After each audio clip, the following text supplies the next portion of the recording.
Hoje nós estimamos que quase 15% da população mundial sofre de depressão. Uma doença muito comum que provavelmente você conhece alguém que sofreu ou em algum momento da vida também você foi afetado.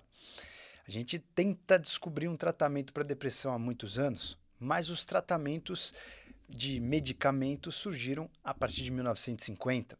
Nós percebemos que um certo remédio para a tuberculose ajudava também a gente tratar a depressão. E de lá para cá, os cientistas, médicos, farmacêuticos vêm tentando inúmeros tratamentos até que a gente consiga pelo menos ajustar, melhorar. Difícil falar em cura e a gente debate frequentemente as inúmeras razões da depressão. Recentemente, em um estudo bem interessante, que é um estudo de alta evidência científica, que se chama-se as revisões em guarda-chuva, que são revisões que pegam os trabalhos mais robustos, as revisões sistemáticas, meta-análises e tenta entender o que esses estudos trazem como conclusão. E um desses estudos em guarda-chuva, revisões em guarda-chuva, de julho de 2022, mostrou e colocou em xeque a possibilidade da depressão ser apenas relacionada aos níveis de serotonina. Nós estamos acostumados a olhar para a depressão como se fosse uma falta de serotonina, e nós estamos colocando em xeque essa hipótese que provavelmente não deve ser a única causa, e longe da gente tentar entender tudo o que acontece no cérebro de uma pessoa que sofre com depressão. Mas, mesmo sem entender exatamente o que acontece no cérebro das pessoas deprimidas, nós tentamos, ao mesmo tempo, pegar algum tratamento que seja mais resolutivo. Então, desde 1950, como a gente percebeu que a isoniazida, que era um remédio para tuberculose, ajudava os pacientes depressivos, nós tivemos aí várias invenções de inúmeros tratamentos, como os antidepressivos tricíclicos, que eles aumentavam alguns neurotransmissores do nosso cérebro, e depois, mais ou menos em 1987, nós descobrimos alguns antidepressivos que eles atuavam mais na serotonina, os inibidores de recaptação seletiva de serotonina, apertando a tecla SAP, que aumentava a serotonina no seu cérebro. E aí, a partir do momento que a gente dominou essas medicações, a gente percebeu que muitos pacientes conseguiram estar melhor, se sentir melhor. A gente conseguiu conduzir o tratamento de inúmeros pacientes, e inclusive os inibidores de recaptação seletiva de serotonina são um dos remédios mais vendidos no mundo. E isso fez com que a gente também parasse para entender a longo prazo o que eles poderiam fazer. E muitos pacientes a longo prazo diminuíam os receptores de serotonina. A gente tinha doses menores de serotonina circulante, ou seja, provavelmente nosso corpo se adaptava também a esses remédios. Então, mais de 30% das pessoas não respondem bem a esses tratamentos. Então, por mais que a gente tenha entendido que um remédio pode ajudar os pacientes depressivos, muitos pacientes não têm uma boa resposta. E nesse meio interim, a gente também começou a estudar um tipo de terapia bem interessante, que não era psicoterapia, mas era também uma terapia baseada em uma espécie de um medicamento natural, que eram os psicodélicos. Os psicodélicos podem ser sintéticos e podem ser naturais. Isso vai depender muito do que você quer e qual é a fonte do psicodélico, mas nós usamos os psicodélicos há muitos anos na humanidade e eles provavelmente também participaram da nossa evolução como cultura, sociedade, crenças. Isso é um assunto para um outro vídeo. O interessante é que esses psicodélicos eles poderiam fazer alguma coisa no nosso cérebro que poderiam ajudar os pacientes depressivos. Tanto os psicodélicos sintéticos, e a gente tem, por exemplo, o LSD ou até a psilocibina sintética, como os psicodélicos, por exemplo, como nos cogumelos mágicos, os cogumelos que podem conter também a psilocibina. Então a gente percebeu que os psicodélicos, e assim a gente pode chamar, o psicodélico ele seria a amostra, a abertura da sua mente, esse é o nome do psicodélico, eles poderiam ajudar de alguma forma a depressão. Vamos entender realmente se eles podem ajudar, se isso é um modismo ou se a gente pode contar aí com uma terapia em breve para muitas pessoas que sofrem de depressão. Então, até agora, até atualmente, nós estamos baseando o tratamento da depressão muito nesses antidepressivos, principalmente nos antidepressivos que poupavam a serotonina e aumentavam a serotonina no nosso cérebro. Não à toa esses antidepressivos, eles agem de uma maneira muito interessante que a gente precisa manter eles a longo prazo, para que a gente sempre tenha essa serotonina muito alta. E muitos cientistas também questionam qual é realmente a forma com que ele age, mas isso também não é tópico desse vídeo.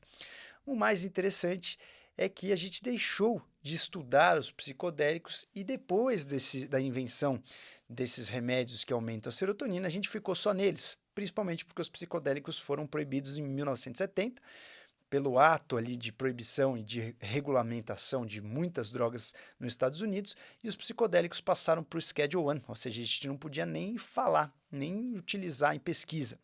Então as pesquisas caíram muito. E só a partir de 2004, quando a gente voltou a colocar os psicodélicos em pesquisas, e na universidade, na Johns Hopkins, em 2006, a gente pode chamar do terceiro renascimento dos psicodélicos, onde a gente realmente voltou a estudar esses psicodélicos e o que eles podiam fazer na nossa mente. Então, os estudos com psicodélicos, eles são muito recentes. A partir de 2020, nós tivemos mais de 27 mil estudos com psicodélicos e mais de 1.000 deles eram com um composto chamado psilocibina, que é um composto que tem no cogumelo mágico. Então, será que os psicodélicos podem ajudar para a depressão? Essa é a pergunta que vamos responder até o final desse vídeo. Então, quando a gente começou a dominar os medicamentos, a gente estava com os cogumelos e com os psicodélicos proibidos, eles já não podiam servir para pesquisa, a gente não teve mais alternativa, a não ser realmente comprar os medicamentos da indústria farmacêutica e a gente apelar para esses inibidores de recaptação seletivos de serotonina. E isso faz com que os psicodélicos caíram muito no uso e caíram muito nas pesquisas até 2004, 2006, onde as pesquisas começaram a ressurgir novamente. E hoje nós temos uma vasta literatura da pesquisa desses compostos, principalmente em primeiro pacientes que estavam terminais, pacientes com cânceres, depois a gente começou a estudar pacientes que tinham depressão, que não eram responsivas a tratamentos comuns, principalmente depressão grave. E tiveram vários estudos icônicos nesse período, e um dos estudos que eu vou citar aqui, que foi um estudo bem interessante, que a gente começou a realmente colocar em xeque se esses psicodélicos poderiam ajudar, foi um estudo que mostrou o tratamento com a psilocibina e o que é que acontecia no nosso cérebro numa ressonância magnética. Então vamos colocar esses pacientes numa ressonância magnética e vamos ver o que acontece com esses pacientes. E eles perceberam, nesse estudo, que foi publicado em 2017, que no primeiro dia, esses pacientes que receberam a psilocibina, eles tiveram uma diferença na ativação cerebral, uma maior conectividade entre várias áreas do cérebro. Isso normalmente está reduzido nos pacientes com depressão.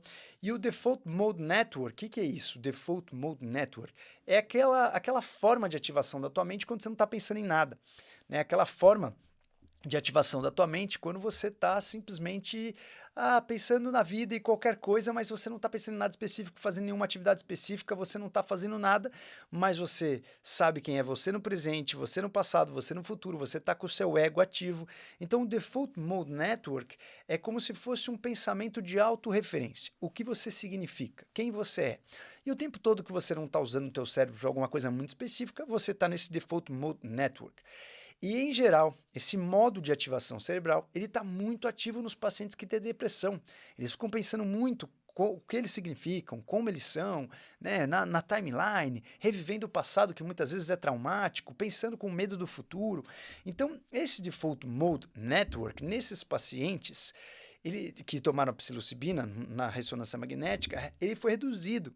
Ou seja, a forma com que a gente ativa nosso cérebro modificou nesse estudo. A gente olhou o paciente lá na ressonância magnética funcional e viu que as áreas que estavam conectadas eram diferentes, e também o modo com que esses pacientes tinham o Default Mode Network, esse modo de ativação padrão, ele também foi reduzido, né? Tipo, para um pouquinho de pensar em quem é você, reduz um pouco o teu ego, esquece um pouco o que você significa para o mundo e tua história e vai dar asas para novas experiências.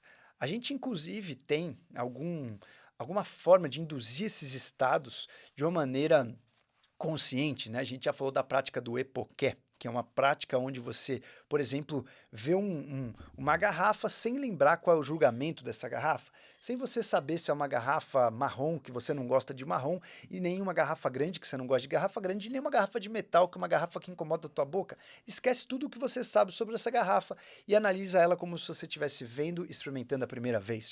Essa técnica chama-se Epoqué. Você faz uma neutralização de tudo que você conhece na sua consciência sobre algo e tenta analisar aquilo de uma forma neutra. Então, quando a gente está em uso da psilocibina, a gente ativa esse modo onde a gente tem mais abertura da mente para entender as coisas de uma nova forma. E isso provavelmente pode impactar como a gente vê o mundo, como a gente nos posiciona no mundo, como a gente nos enxerga no mundo, e isso poderia talvez afetar esses cérebros em relação à depressão.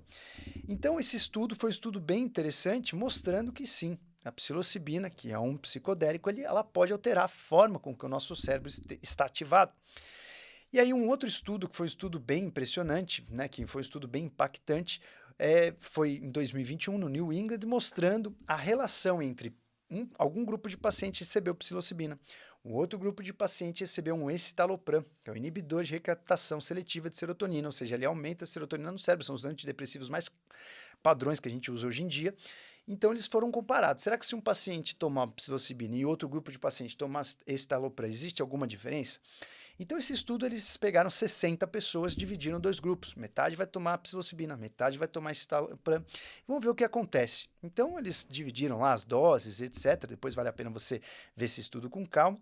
E essas doses foram com intervalo de 3 semanas e depois esses pacientes foram acompanhados por mais 6 semanas. Quem tomou tomou escitalopram essas 6 semanas. Quem foi para o grupo de psilocibina tomou só psilocibina em 2 ocasiões e tomou placebo depois. E eles foram comparados, né? Qual será que foi o resultado? Aqueles que tomaram psilocibina tiveram uma melhora da depressão em 70%, logo de cara, e um escitalopram em 48%. E a remissão, ou seja, o não retorno da depressão, ele aconteceu nesse tempo do estudo em 57% dos pacientes com psilocibina, mas só apenas em 28% do escitalopram. Então esse estudo, ele deixou a gente a pensar assim, putz, é uma terapia que é promissora, porque comparado com o que a gente tem de mais moderno como tratamento antidepressivo, ele foi melhor. Mas existiram várias críticas desse estudo, né? A forma com que ele foi feito, né? O que ele foi comparado, né? Quantas coisas foram levadas em consideração nesse estudo e principalmente o tamanho da amostragem, que é uma amostragem pequena com 59 pacientes. Mas foi um estudo que deixou a pulga atrás da orelha, dizendo para nós assim, cara, pode ser que aí tenha algum nexo e que realmente os psicodélicos podem agir de uma outra maneira. Como será que esses psicodélicos poderiam agir na depressão? Nós sabemos que a psilocibina, por exemplo, é um psicodélico que é uma agonista, ela se liga aos receptores de serotonina, principalmente o que a gente chama de 5-HT2A e 5-HT1. Então esses receptores, eles são chave fechadura e a psilocibina, mais precisamente a forma ativa da psilocibina, que é a psilocina, ela consegue ativar esses receptores. Então ela funciona como se fosse uma serotonina. Mas a chave dos segredos não está aí, porque se tivesse aí, a gente também perceberia uma melhora desses pacientes quando eles tomam um inibidor de recaptação seletiva. Provavelmente existem muitas outras coisas no psicodélico, além dessa característica de se ligar a esses receptores, principalmente na ativação cerebral, diminuindo esse default mode network, diminuindo essa forma padrão como o seu cérebro está ativo, e melhorando a sua conectividade, melhorando, você ressignificando traumas. Então, ao invés dele agir com um simples neurotransmissor, ele agiria de uma forma onde você pega o cerne da questão. Ao invés de tratar os sintomas da depressão, ele trataria a causa da depressão, que é como você vê tua vida, como você se posiciona, como você vê sua autorreferência. E isso é muito difícil você conseguir com um medicamento comum. Por isso que provavelmente esses psicodélicos foram tão promissores nessas pesquisas e eles realmente prometem, talvez modificar até o fluxo de tratamento da nossa psiquiatria. Então, quando a gente fala em outros estudos, saiu um artigo bem interessante na Nature, em abril, mostrando, né, que essa integração do cérebro com os psicodélicos, e principalmente com a terapia com psilocibina, que é um psicodélico, que é a substância ativa desses cogumelos mágicos que a gente usa há muitos anos, provavelmente há mais de 6 mil anos. A gente tem um primeiro registro com os astecas, mais ou menos em 1570. Então, esse psicodélico, essa substância que chama-se psilocibina, ela muda a forma com que o seu cérebro vai estar integrado, como ele vai estar conectado, e provavelmente isso permite com que a gente ressignifique alguns conceitos na nossa mente. E isso é uma terapia muito promissora quando a gente fala de depressão, principalmente quando a gente fala em tratamento de depressão, principalmente quando a gente fala em remissão, porque muitos pacientes conseguem melhorar com os antidepressivos comuns, né, padrões, porém, esses pacientes estão sempre indo e voltando, sempre altos e baixos, porque provavelmente a gente está tratando meio que a consequência e não a causa. Dessa forma, esses psicodélicos, essas substâncias podem ser muito promissoras para os pacientes que têm depressão. O que a gente pode concluir então com esses estudos? Podemos concluir que, até agora, aquele famoso só sei que nada sei. A gente pode concluir que temos uma terapia promissora, que provavelmente elas agem de uma forma diversa e modificam a maneira com que a gente nos enxerga, mas a gente ainda não pode ter a certeza de que eles são superiores ou substitutos ou melhores do que os tratamentos convencionais. Então a gente precisa de mais estudos, mas temos que nos manter aberto, porque realmente são terapias muito promissoras. Então, se você sofre de depressão ou conhece alguém que sofre de depressão, fique esperto, porque aí está vindo coisas muito boas, muito promissoras.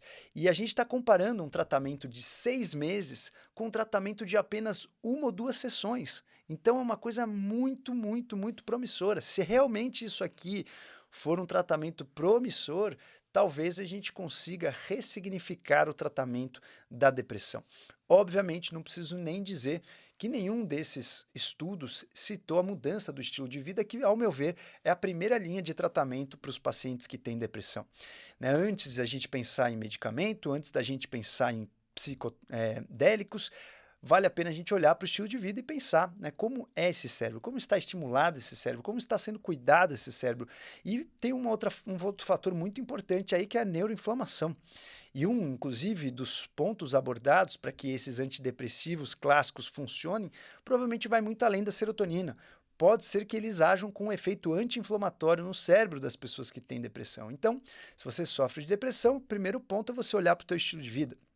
Depois vale você ficar ligado aí na ciência, porque tem muita coisa boa saindo, tem muita coisa interessante. A gente não sabe ainda se os pacientes fazem um tratamento ou outro. Ainda no Brasil, nós estamos aí com esses tratamentos com psicodélicos apenas em âmbito de pesquisa. A gente não tem liberação para fazê-los em âmbito clínico, mas apenas em pesquisas científicas. Mas provavelmente, espero eu, que no futuro próximo, você que sofre de depressão tenha mais uma opção no seu armário, no seu arsenal de ferramentas para equilibrar a tua mente. Então, senhoras e senhores, se você gostou desse vídeo, se esse vídeo te ajudou, não deixa de compartilhar e deixar o seu comentário. E sugira aqui novos tópicos que você queira saber, a que pé que anda nossa medicina e nossa ciência moderna para o nosso equilíbrio mental e ajudar a nossa performance. Um beijo e até a próxima.